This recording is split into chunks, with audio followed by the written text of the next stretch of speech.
Dans cette vidéo, je vais vous expliquer comment on peut inspecter une pièce cylindrique sur la CMM. Une des premières choses qu'il faut faire, c'est d'être capable d'installer la pièce sur le marbre. Alors, pour faire un exemple, si je la place debout, je pourrais toujours la placer debout, mais je suis limité avec le nombre d'inspections que je peux faire sur ma pièce.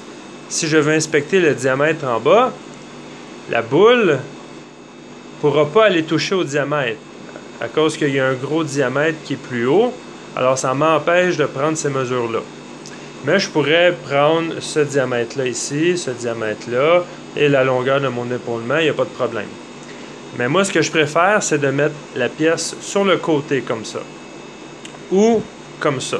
Peu importe, les deux vont donner sensiblement c'est sûr que ça va donner le même résultat, mais la procédure va être légèrement différente. Alors, on va prendre en considération qu'on veut la placer comme ça ici.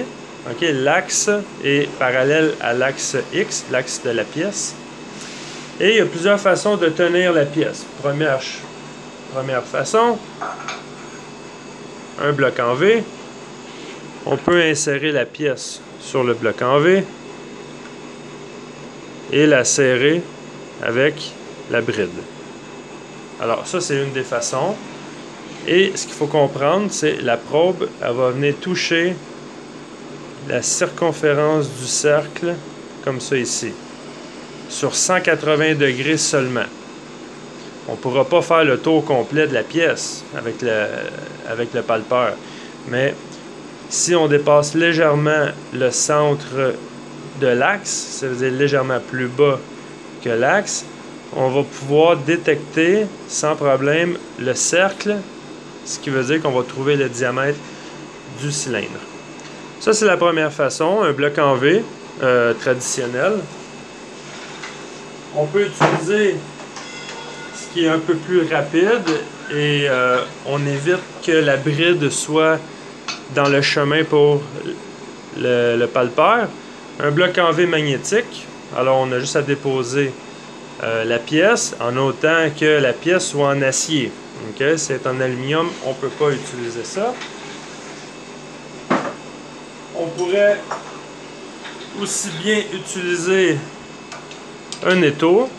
On a juste à fixer la pièce comme ça ici. Et on pourra inspecter. Évidemment, chaque montage, que ce soit un bloc en V, un bloc traditionnel en V ou magnétique ou un étau, il faut quand même mettre une bride pour pas que le montage bouge pendant l'inspection. Et ce que je préfère le plus, c'est des petits gabarits prémontés. Là, c'est nous qui les montons, mais vous pouvez en monter aussi. On a des plaques trouées. Et on met des vis. OK, il n'y a rien de plus simple que des vis à différentes hauteurs. Ça n'a pas besoin d'être très précis, la hauteur des vis. Ce qui veut dire, c'est si on se souvient, là, même si ma pièce est croche, c'est pas grave. On va faire l'alignement avec le logiciel. Alors j'ai mis deux vis ici qui viennent supporter mon diamètre. J'ai mis deux vis en bas pour supporter l'autre diamètre. Et j'ai mis une vis au bout pour une butée. Bon là c'est sûr que pour la CMM manuelle, on peut mettre la butée, mais généralement on utilise la butée pour la CMM automatique. Parce que si on a comme plusieurs pièces à installer, à inspecter, plusieurs pièces identiques, on l'installe toujours contre la butée. Comme ça, la probe va aller au bon endroit sur notre pièce. Alors moi, j'aime bien ce principe-là. Je vais utiliser ce gabarit-là pour inspecter la pièce, pour vous donner la formation pour inspecter une pièce cylindrique. Et on va mettre une bride, au moins sur le gabarit ici. Alors, on peut mettre une bride soit en avant ou en arrière. Je vais la mettre en arrière.